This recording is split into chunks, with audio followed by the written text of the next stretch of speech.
नमस्कार, संगम न्यूज में आप सभी का स्वागत है। मैं हूं निशा। आइए खबरें देखते हैं विस्तार से।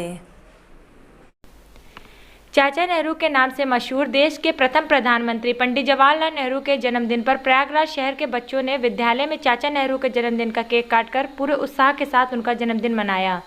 शहर के आदर्श नगर स्थित प्रतिष्ठित विद्यालय शांति देवी इंटरनेशनल कॉलेज में इस खास अवसर पर कई कार्यक्रम आयोजित किए गए। कार्यक्रम की शुरुआत कॉलेज के प्रिंसिपल नवीन यादव द्वारा बच्चों के साथ केक काटने से हुई। नेहरू जी के जन्मदिन पर यह खास तरीके का बर्थडे केक तैयार किया गया था, जिसे विद्यालय के नन्हे मुन्ने बच्चों ने प्रिंसिपल के साथ काटकर जन्मदिन मनाया। केक काटने के बाद विद्यालय में शिक्षकों ने छात्रों को बाल दिवस के विषय में जानकारी दी। शिक्षकों ने संबोधन के बाद विद्यालय के बच्चों ने कैंपस में बने मंच पर कई रंगारंग सांस्कृतिक प्रस्तुतियां की। कैंपस में बच्चों की तरफ से कुछ स्टॉल भी लगाए गए थे, जिसमें प्रशासक विनय कुमार दुबे के साथ सभी शिक्षकों और अभिभावकों ने खरीदारी भी की। भारत के प्रथम प्रधानमंत्री पंडित जवाहरलाल नेहरू की 132वीं जयंती के मौके पर आज प्रयागराज स्थित उनके जन्म स्थलीय आनंद भवन के कांग्रेस के वरिष्ठ नेताओं समेत कई लोगों ने उन्हें याद किया। इस मौके पर विभिन्न स्कूल के छोटे छोटे बच्चों ने भी अपने प्रिय चाचा नेहरू को फूल चढ़ाकर उनको नमन किया। देश के प्रथम प्रधानमंत्री पंडित जवाहरलाल नेहरू के पैतृक निवास आनंद भवन में आज सुबह से नेहरू जी का स्मरण करने यहां आने वालों का तांता लगा रहा। सीनियर कांग्रेस लीडर अनुग्रह नारायण सिंह सहित कई कांग्रेसी नेताओं ने आज आनंद भवन पहुंचकर नेहरू जी की तस्वीर में पुष्प अर्पित कर उन्हें नमन किया। बच्चों के प्यारे चाचा नेहरू को याद करने आए स्कूल के कई बच्चों ने आज यहां आकर अपने चाचा नेहरू के तस्वीर पर श्रद्धा सुमन अर्पित किए। हम सब लोग जानते हैं कि पंडित जवाहरलाल नेहरू जी स्वतंत्रता आंदोलन के अग्रणी नेताओं में से रहे हैं और आधुनिक भारत के वो निर्माता भी हैं। आज़ादी की लड़ाई में उन्होंने अपने पूरे परिवार सहित पिता, बहनें, पत्नी, बच्चे सबके साथ उन्होंने जेल यात्रा की, कुर्बानी दी और आज जो नया भारत बना है उसके वो निर्माता के रूप में जाने जाते हैं। प्रथम प्रधानमंत्री थे। हम लोगों को गर्व है कि वो इसी इलाहाबाद प्रयागराज नगरी के निवासी थे। उन्होंने प्रयागराज को पूरे देश में और नहीं दुनिया में उसका नाम रोशन किया है। उनके द्वारा बनाई गई नीतियाँ वो आज हम याद करते हैं कि किस तरह उन्होंने उस समय जब देश आज़ाद हुआ, हमारे पास कुछ नहीं था, तो मिश्रित अर्थव्यवस्था, मिक्स्ड इकोनॉमी की थ्योरी बनाई, जिसमें कि पब्लिक सेक्टर और प्राइवेट सेक्टर दोनों मिलके इस देश का उत्थान करेंगे, विकास करेंगे। और जितनी भी बड़ी बड़ी आधारभूत योजनाएं थी, आधारभूत मूल ढांचा था, चाहे वो पावर हो, बैंकिंग हो, डिफेंस हो, संचार हो, उन सब का जो है सरकार ने अपने ऊपर वहन किया। और हमारे यहाँ के जो उस समय के लोग थे उन लोगों को अन्य क्षेत्रों में कहा गया।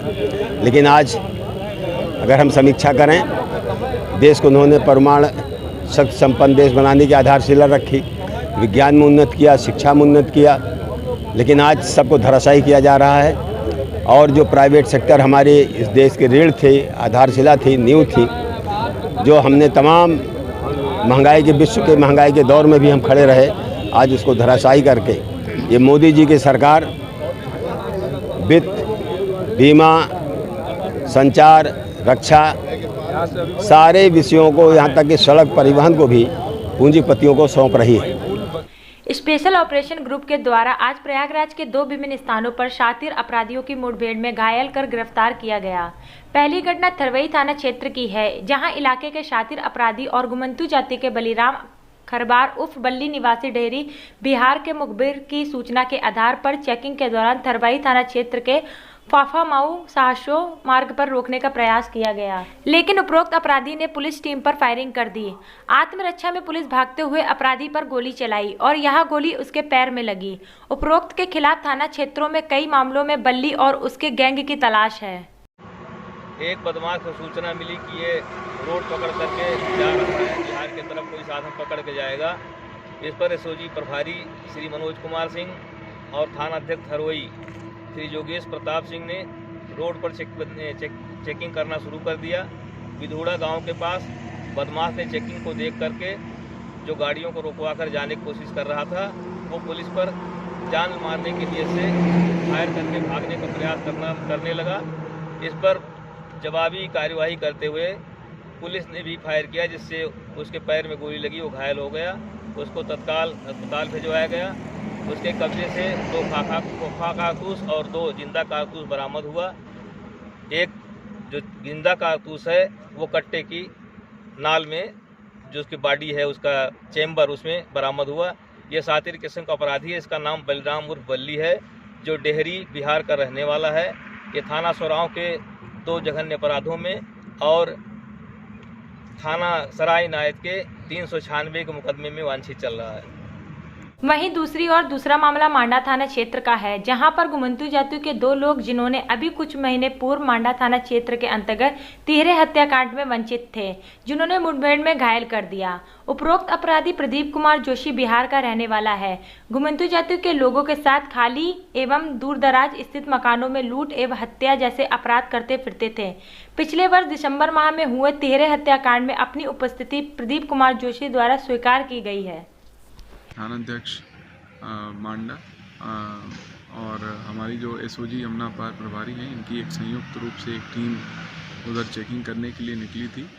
तो 2 व्यक्ति इन्हें दिखाई देते हैं, जिनके द्वारा जब पुलिस पार्टी के द्वारा इन्हें रोका गया तो उनके तरफ से पुलिस पार्टी को देखते हुए और उनकी सजगता और सक्रियता को देखते हुए एकाएक पुलिस पार्टी पर फायर खोल दिया गया। अपने ऊपर फायरिंग होता देख पुलिस पार्टी को आत्मरक्षार्थ जवाबी कार्रवाई करनी पड़ी, जिसमें कि एक व्यक्ति प्रदीप कुमार उर्फ जोशी खरवार, इसके पैर में गोली लगने से ये घायल हो गया है तथा इसका एक अन्य साथी अनीश खरवार मौके से भागता हुआ पुलिस पार्टी द्वारा दौड़ा करके पकड़ लिया गया। अभी तक की प्रारंभिक पूछताछ में ये सामने आया है कि ये दोनों मूलतः बिहार प्रदेश के रहने वाले हैं तथा यहाँ पर ये लोग अपने परिवार के अन्य साथियों के और परिवारीजनों के साथ में किसी एक जनपद में डेरा डाल करके रहने लगते हैं तथा निर्जन सुनसान इलाकों के आसपास बस्तियों में जो भी घर बाहर की तरफ स्थित रहते हैं और जिनमें कुछ लोग जो कि वृद्ध हो सकते हैं या जिनके पास कुछ सोने चांदी के आभूषण हो सकते हैं, उनकी रेकी करके और शहद और महुआ खाने के बहाने, बेचने के बहाने ये लोग वहाँ पर पहुँचते हैं तथा कई औजारों का इस्तेमाल करके ये लोग वहाँ पर हत्या के साथ ही वहाँ पर चोरी लूट जैसी घटना को अंजाम देते हैं। 25 नवंबर को कानपुर के अंतर्राष्ट्रीय ग्रीन पार्क मैदान में भारत और न्यूजीलैंड के बीच टेस्ट मैच शुरू होने जा रहा है, जिसको लेकर शासन और प्रशासन स्तर की तैयारियां जोरों पर है। ग्राउंड में तैयारियों के बात अगर की जाए तो लगभग यूपीसीए व ग्रीन पार्क स्टेडियम मैनेजमेंट के अनुसार तैयारियां लगभग 80% पूरी हो चुकी है और अगले 1 से 2 दिनों में सभी तैयारियों को पूर्ण कर लिया जाएगा, जिसके बाद टिकटों की बिक्री शुरू कर दी जाएगी। इसी कड़ी में आज यूपीसीए के डायरेक्टर व कानपुर मंडलायुक्त डॉक्टर राजशेखर ने भी ग्रीन पार्क पहुंचकर मैदान का निरीक्षण किया। निरीक्षण के दौरान यूपीसीए के डायरेक्टर से भी बातचीत कर दिशा निर्देश दिए गए। इस दौरान उप निर्देशक खेल ग्रीन पार्क मुद्रिका पाठक ने बताया कि लगभग 80% तैयारियां पूरी हो चुकी है और बची तैयारियों को अंतिम रूप दिया जा रहा है। स्टैंड और ड्रेसिंग रूम तैयार है। जिस तरीके से खिलाड़ी आएंगे, उनके आने के बाद आगे की व्यवस्था उन पर निर्भर करेगी। आपको बताते चले कि काफ़ी वर्षों के बाद ग्रीन पार्क को अंतर्राष्ट्रीय क्रिकेट मैच की मेजबानी मिली है, जिसमें कोई भी लापरवाही यूपीसीए व ग्रीन पार्क स्टेडियम मैनेजमेंट नहीं बरतना चाहता है। स्टेडियम में सारे पवेलियन का रिनोवेशन हो चुका है और सभी पवेलियन में की मरम्मत हो गई है, गेट की मरम्मत हो गई है, रंगाई पुताई। ग्राउंड तो हमारा खुद ही बहुत खूबसूरत है।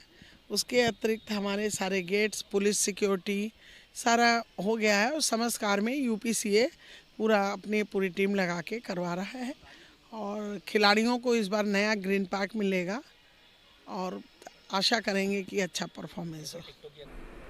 अभी खबरों में बस इतना ही। आप संगम न्यूज़ को लाइक कीजिए, सब्सक्राइब कीजिए और शेयर कीजिए और आप देखते रहिए संगम न्यूज़। नमस्कार।